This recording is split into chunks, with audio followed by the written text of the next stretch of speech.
Olá, queridos, bem-vindos!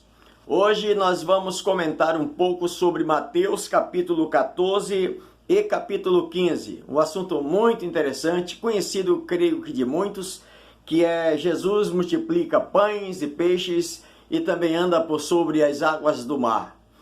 E a gente começa no capítulo 14 de Mateus, ele fazendo relatos da primeira multiplicação dos pães. O lugar onde eles estavam era deserto, o povo estava ali ouvindo a palavra de Deus que Jesus estava ensinando, e a noite vai chegando, os discípulos começam a se preocupar porque o lugar é deserto, e chegam com o mestre, e depois deles darem uma averiguada no que eles tinham, e eles chegam à conclusão de que tudo que eles tinham no meio daquela multidão não era suficiente para alimentar aquele povo. E por isso eles pedem ao mestre que, mestre, despede esse povo para que eles vão na aldeia mais próxima comprar alimento para eles comerem.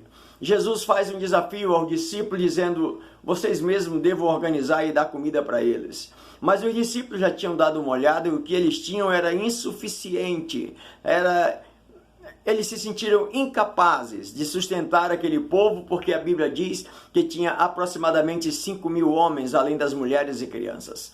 Mas, quando olhamos para o texto, Jesus aplica realmente o ensinamento, podemos assim, de medidas pedagógicas para eles. Primeiro perguntando o que é que vocês têm, quais os recursos que vocês têm disponíveis para alimentar essas pessoas.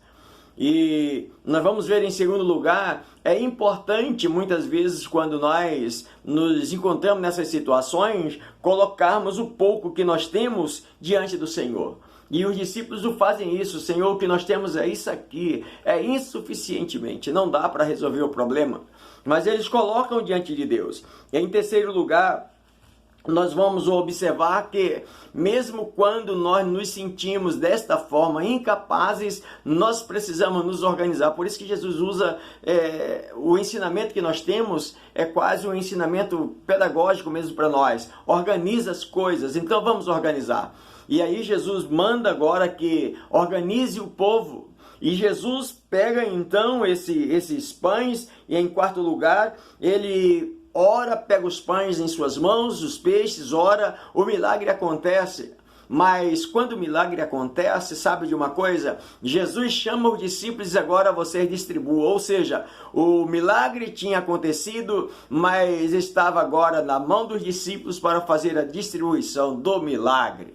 Então, quando a gente olha para esse texto, nós vamos perceber claramente a ação de Jesus na vida dos discípulos, mas também mostrando de que eles precisavam ter uma participação decisiva naquele momento. E aí, nós aprendemos com isso que aqueles que colocam suas esperanças em Jesus jamais serão desprezados. Nós precisamos entender de que mesmo quando as coisas à nossa volta parece não resolver os nossos problemas, nós precisamos colocar diante de Deus e ter certeza de que Ele, Senhor, vai resolver e vai suprir a nossa necessidade. É o que nós podemos observar aqui nessa primeira multiplicação dos pães e dos peixes. Depois, Mateus vai relatar Jesus fazendo uma nova multiplicação dos pães. Mas só que agora, nessa segunda oportunidade, já não é mais os discípulos que vê o povo e chega com o mestre dizendo, mestre, manda embora porque o lugar é deserto. Já é Jesus. O povo estava ali acompanhando ele já por 3 dias, acompanhando os seus ensinamentos. Possivelmente, espiritualmente, esse povo estava fortalecidos. 3 dias ouvindo a palavra de Deus, os ensinamentos de Deus através de Jesus, que Jesus estava ensinando. Mas Jesus agora olha para eles e percebe que eles estão com fome, que eles têm alguma necessidade, que não só mais a espiritual parece que estava suprida, mas a material faltava, a fome estava batendo.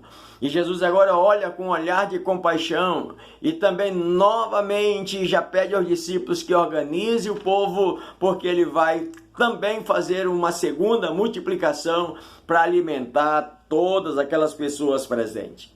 Quando a gente olha para esse texto, na segunda multiplicação, nós já vamos perceber aqui o agir de Deus trabalhando pelos seus discípulos.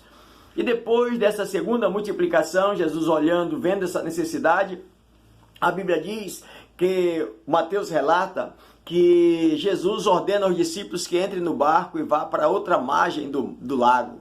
E Jesus então, enquanto vai despedir a multidão, olhem que coisa interessante, Jesus despede a multidão e manda que os discípulos vá em direção a outra margem do lago. E esses discípulos vão, mas enquanto eles vão caminhando, vem uma tempestade que lhe é contrária. E eles não conseguem chegar com facilidade ao destino designado pelo Mestre. E o Mestre está lá, despede toda a multidão, reserva-se um pouquinho à parte para buscar a presença do Pai, para em oração conversar com Deus.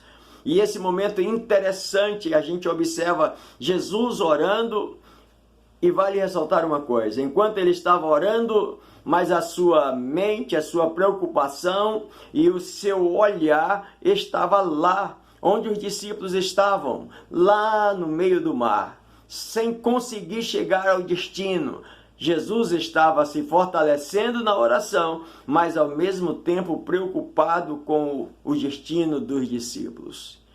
Que maravilha quando a gente olha para esse texto, de entender de que mesmo quando Jesus nos ordena algo fazer e que aparentemente as coisas parecem que não estão caminhando muito bem, devemos ter a certeza de que o olhar penetrante de Jesus está sobre nós para nos guiar, para nos orientar e para nos ensinar como fazer.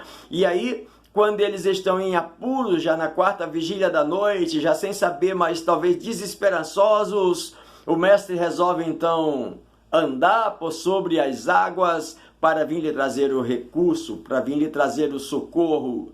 Eles até nem reconhecem devido a estarem tão espantados. Eu acho interessante que Jesus, antes de acalmar a tempestade, ele primeiro acalma o nervo dos discípulos. Somente um dos discípulos diz assim: Mestre, se é tu mesmo, manda que eu vá contigo.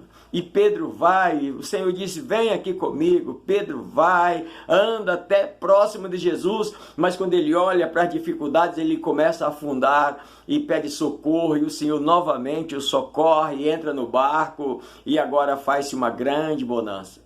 Queridos, que Deus nos abençoe nesta oportunidade. Precisamos entender de que o Senhor cuida de mim, o Senhor cuida de você. Ele sabe quais as minhas necessidades, quais as suas, qual o potencial que você tem, qual é o que você tem para colocar diante dele para que o milagre aconteça. É importante organizar as coisas e deixar na mão de Deus. Também é importante observar que mesmo que a luta seja contrária, a tempestade é contra você, saiba de uma coisa: se o Senhor Deus está com você, é Ele que comanda a sua vida, tenha certeza que na hora certa o milagre vai chegar, a bênção vai chegar, a bonança vai chegar.